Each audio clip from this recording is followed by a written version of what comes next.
안녕하세요. 2차전지 산업과 자동차 산업 관련 기업들을 끝까지 추적해서 분석해 전달해드리는 멘토 한주입니다. 자, 이번 영상에서 여러분들에게 분석해서 전달을 해드릴 종목은 바로 오스템이라는 기업입니다. 자, 오늘 제가 오스템이라는 기업 처음으로 이제 설명을 도와드릴 건데, 앞으로 이 오스템이라는 기업을 제가 계속해서 커버를 해 드릴 겁니다. 그래서 첫 영상인 만큼 여러분들에게 어떤 정보를 좀 전달을 해드리면은 유익한 정보가 되고, 앞으로 여러분들이 이 오스템에 대해서 어떤 방향성을 좀 보셔야 하는지, 이런 부분들을 좀 알아갈 수 있게끔 전달을 해드리려고 하는데, 어, 어, 결국에 사실 여러분들도 이 주가가 오스템이라는 기업의 주가가 오를지 아니면 횡보를 할지 아니면 주가가 떨어질지 이런 주가 방향성에 대해서 가장 큰 고민이실 텐데, 이 부분을 알기 위해서는 여러분들 이 오스템이라는 회사가 과연 어떤 회사이고 어떤 사업을 진행을 하고 어떤 거래처를 두고, 그리고 앞으로의 이 사업이 미래에 성장 가능성이 존재하는지, 기업 가치를 끌어올릴 수 있는지가 사실 가장 중요하다고 저는 생각을 합니다. 이걸 알아야지 여러분들이 주가 방향성에 대해서도 우리가 시나리오를 좀 짜볼 수가 있고, 이런 방향성에 대해서 우리가 예측을 좀 해볼 수가 있기 때문에, 이런 부분에 대해서 오늘 팩트 체크를 좀 해드릴 예정이고요. 그리고 오스템 관련해서 여러분들이 좀 모르실 만한, 그리고 좀 알고 가셔야 할 내용들 오늘 영상에서 말씀드려 볼 겁니다. 그리고 재무적인 부분도 살짝 언급을 해드릴 거고, 앞으로 차차 제가 이 오스템의 뭐 적정 주가라던가 아니면은 주가 회복 시 어느 구간까지 좀 회복세가 나올 수 있을지, 이런 부분에 대해서도 차근차근 하나씩 풀어드리는 시간 앞으로 가져볼 겁니다.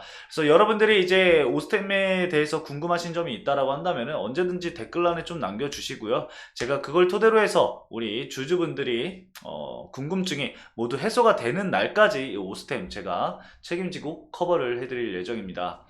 자, 그리고 모르는 부분에 대해서, 그리고 오픈되어 있지 않은 내용들에 대해서 제가 뭐 IR 담당자와 통화를 하든가 아니면 IR을 진행을 하게 된다면은 IR을 직접 찾아가서 체크를 해보든가 해서 여러분들에게 전달을 해드릴 예정이니까요. 저도 모르는 부분에 있어서는 모른다고 말씀을 드릴 겁니다. 제가 뭐 따로 다른 데서 정보를 받아서 여러분들에게 전달을 해드리고 이럴 수 있는 건 아니기 때문에, 여러분들이 바쁘신 와중에 세세한 부분들은 제가 체크를 해서 전달해드린다는 내용이에요. 좀 서론이 좀 길어졌는데, 본격적으로 이 오스템이라는 기업 분석을 시작을 해 보도록 하겠습니다. 자, 오스템이라는 기업이 어떤 기업이냐?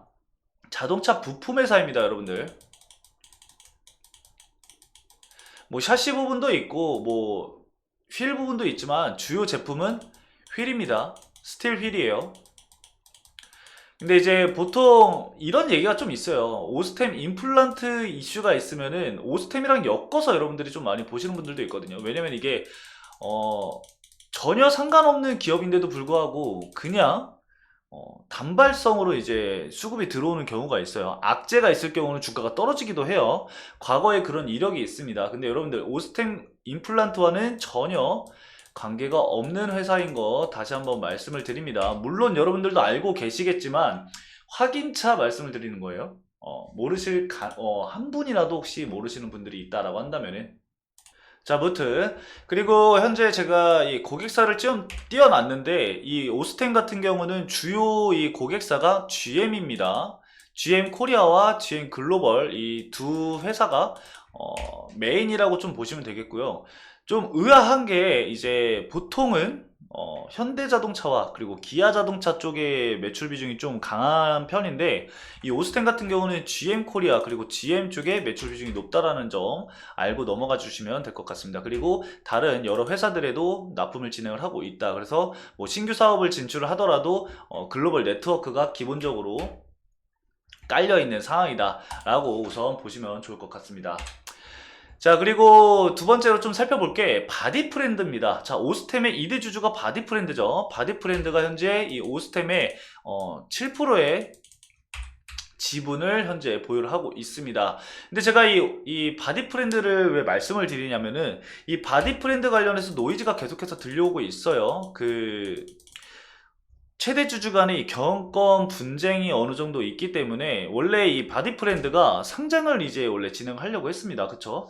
상장을 진행을 하려고 했었는데 그때마다 이제 오스템이 좀 부각을 받았던 이슈들이 있었어요. 왜냐면은 이 바디프렌드가 오스템에 지분을 보유하고 있기 때문에 이런 지분 관계로 엮여서 주가 상승이 어느 정도 이루어져서 왔었는데 지금은 이 바디프렌드가 현재 노이즈가 있는 상황이죠. 제가 말씀드렸던 이 경영권 분쟁 이슈라던가 아니면은 애사심이 높은 이 직원들에 대한 강제 구조 조정이라던가 아니면 최대 주주의 모럴 해저드라는 이 사중고가 겹치면서 이 회사가 품위박살이 나고 있는 상황이라고 합니다. 저도 이 바디프렌드 관련해서 엄청 디테일한 부분은 사실 알 수는 없지만, 무튼 이 문제는 현재 지금 이 한앤 브라더스라는 회사이죠.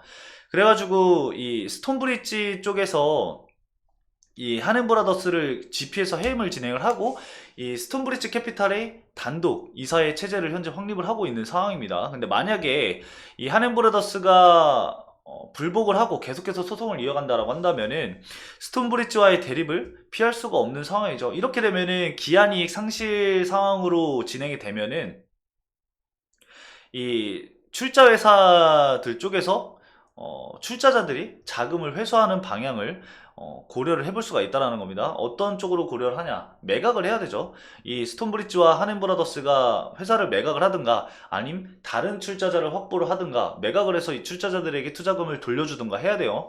근데 만약에 매각 이슈가 나온다라고 한다면은 이미 한번 이 매각 이슈가 있었을 때 오스템이 주가가 반등을 했던 이슈가 있었어요. 그때 한앤브라더스의 매각이 될 때였는데, 아무튼 추가적으로 만약에 매각 이슈가 또 나온다라고 한다면은 이 매각이 누구에게 되느냐에 따라서 오스템에도 이 주가에도 영향이 줄 수 있는 내용들이기 때문에 제가 말씀을 드리는 겁니다. 그래서 이거는 제가 계속해서 추적을 해서 변동사항이 있다라고 한다면은 여러분들에게 전달을 해드릴 거니까요. 이 노이즈 부분에 대해서는 어느 정도 알고 넘어가시면 좋을 것 같습니다. 자, 그리고 재물을 좀 살펴볼 건데 계속 이제 적자가 지금 8분기 동안 이어지다가 흑자 전환이 현재 이루어진 상황이죠. 올해 6월 달에 3분기, 2분기, 3분기에 흑자 전환이 진행이 된 상황입니다. 그래서 실적 개선 부분으로 해서 주가가 일부 회복세가 현재 나오고 있는 것으로 보여요. 다만 거래량이 없이 실적 부분으로 인해서 회복을 하는 것으로 좀 보이고 있는데, 차트적인 부분은 제가 다음 영상에서 설명을 드릴 겁니다. 다음 영상에서 진행을 하면서 차트적으로 봤을 때 우리가 좀 유의미한 부분들이 어디 구간에서의 지지 구간으로 볼 수 있는지, 그리고 저항 때는 현재 어디까지 볼 수가 있는지, 회복세가 현재 나오고 있다라고 말씀을 드렸잖아요. 이 회복세가 계속해서 나왔을 때 어느 구간까지 회복이 좀 나오고 저항을 맞고 다시 조정을 이뤘을 때 다시 박스권을 형성할 수 있는 일부 횡보가 나올 수 있는 구간이 어느 구간들인지를 우리가 유의미하게 볼 겁니다. 자, 그리고 수급도 말씀을 드릴 건데, 다음 영상에서 수급도 말씀을 드릴 건데, 이 수급을 체크를 하면서 기관 매수세, 외국인 매수세, 이런 단순한 수급을 떠나서 최근까지 특정 증권사에서 과연 어디서 매집을 진행을 했고 가장 많은 물량을 보유하고 있는 증권사는 어디인지, 이런 상세한 부분을 좀 말씀을 드릴 겁니다. 그래야지 여러분들이 단기적으로 좀 대응을 했을 때, 여러분들 매매를 했을 때 거래원 보실 거 아니에요. 안 보시는 분들도 분명히 계시겠지만 거래원 체크를 해야 됩니다. 거래원 체크를 할 때 이 가장 많은 물량을 보유하고 있는 증권사에서 매도 물량이 단기간 좀 크게 나온다라고 한다면은 단기적으로 좀 대응해야 되는 구간들이 나올 수 있어요. 그 구간들이 과연 어느 구간들인지를 좀 체크를 해서 여러분들도 대응을 해야 되는데, 이거는 제가 영상을 찍을 때마다 여러분들에게 말씀을 드릴 거기 때문에 이거 모르겠어요 하시는 분들은 그냥 제 영상 팔로우 하시면서 따라와 주시면 됩니다. 그래서 여러분들이 이제 따로 너무 머리 쓰지 않으셔도 되고, 그냥 이 오스템이라는 기업에 대해서 투자를 하실 생각이라면은 제 영상 따라오시면서 제가 어디까지 분석해서 전달해 드린지, 그리고 어떻게 수급을 분석을 해서 여러분들에게 알려드리는지, 이런 부분들 다 체크를 해 가시면서 투자를 유지를 해 주시면 될 것 같습니다. 매매를 하고 매도를 하고 이런 거는 다 여러분들의 마음이지만, 저는 이 객관적인 판단을 가지고 제 3의 입장으로 이 기업을 봤을 때 분석 내용을 팩트만을 여러분들에게 전달해 드릴 거니까요. 투자의 유무는 여러분들이 판단을 해주시면 좋을 것 같습니다. 자, 이번 영상에서는 정말 간단하게 제가 좀 말씀을 드렸어요. 앞으로 어떤 부분들을 분석을 해서 말씀을 드릴지, 그리고 여러분들이 어떤 부분을 봐야 할지 간단하게 좀 말씀을 드려봤고, 다음 영상에서는 제가 방금에도 말씀드렸듯 이 차트적인 부분들, 여러분들이 어떤 구간들에서 좀 유의미하게 봐야 하는지 이런 부분들을 말씀을 드릴 겁니다. 그래서 다음 영상에는 여러분들의 니즈를 더 충족시킬 수 있는 그런 더 많은 자료들과 더 팩트 있는 내용들을 가지고 올 테니까요. 다음 영상도 기대를 해주시면 감사하겠습니다.